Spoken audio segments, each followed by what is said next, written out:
Hi. Could you tell me about your background? Okay, so I'm from London. I was born there, I was bred there, lived there all my life. My parents are from East Africa, Somalia to be exact. So yes, I come from an African culture, a Somali culture at home. So yeah, I've never been back home before.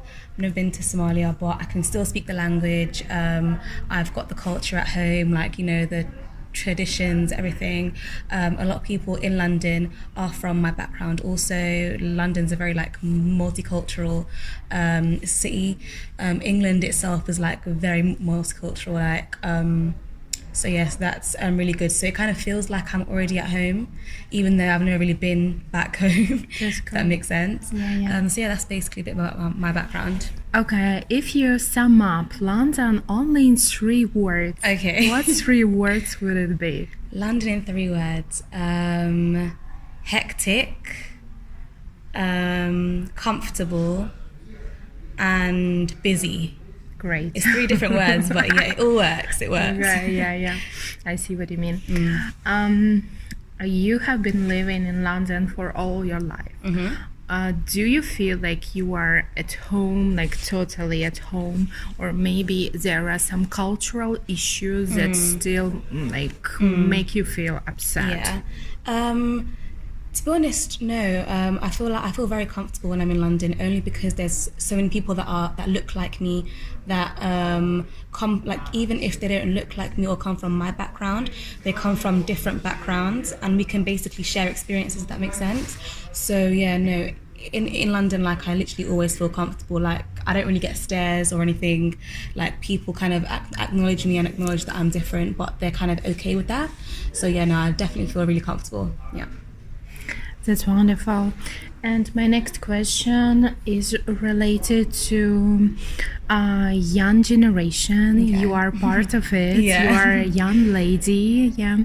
Do you feel that nowadays young generation have problems of unemployment or not finding the right way to find a job or to get a good education? I definitely feel like in terms of employment, people do struggle a lot. A lot of people that I know come out of a university and they have all these, qualifications, degrees, but they're not really able to find employment. And at first I said to myself, maybe it was the pandemic, maybe it was because of COVID and it was hard to kind of get employment and stuff. But now that it's kind of post-COVID and the pandemic, it's obviously it's not over, but it's kind of gotten better a little bit. I do still feel like people struggle because with employment, a lot of people kind of see, it's not just about the qualification or the degree in some sense, but it's about other skills, and that's something that people lack. So yeah, I definitely do feel like it's very, very hard for young people right now. Yeah, especially in London because it's so big and so busy. Yeah, thank you. And my last question, what is your dream? What do you dream about? So my dreams have kind of changed. So I first wanted to do architecture, and that's what I did for my degree. So yeah, I did architecture, I did my undergrad, and when I finished it, I said to myself, do I want to do this? I wasn't really sure about it, and I'm still not really sure.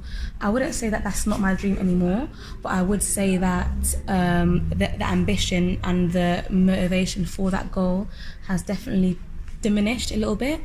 I think it's still there, but I think it's just diminished just a tiny bit. But I would say that my dream is definitely helping people, definitely being kind of the face of change, definitely being kind of like the voice of people, like more specifically the voice of people who kind of don't have a voice. So I'm really passionate about that, and that's kind of why I started my podcast. That's kind of why I started to come to events like these, the Peace event. So I'm still kind of, architecture's still there, but I do have other ambitions and goals as well in terms of helping people. So yeah. Okay. And where can we find your podcast to listen to? So you can find it on YouTube. It's called Diary Room, and you can also find it on Spotify as well. So yeah, and you can also find it on, I don't think it's on Apple Music yet, but it's on Google Podcasts, so you can find it there too. It's not so it's quite jokey a little bit, so it's more on like the joke side, but it also has some serious topics about like mental health, about like culture in London, but yeah, it's something that kind of young people can really relate to. So if you're into, you know, talking about young issues and people that kind of like have struggles, to be honest, it's more specific to London, but you don't really have to be from London to listen to it. But yeah, so if you're into that, then yeah, definitely check it out. I think it would be interesting not only for Londoners but for all people. Yeah, definitely. Yeah. So Muna, thank you so much for your conversation. It was really I wouldn't say just interesting. It was inspiring. Oh, thank you. Thank you. Thank you.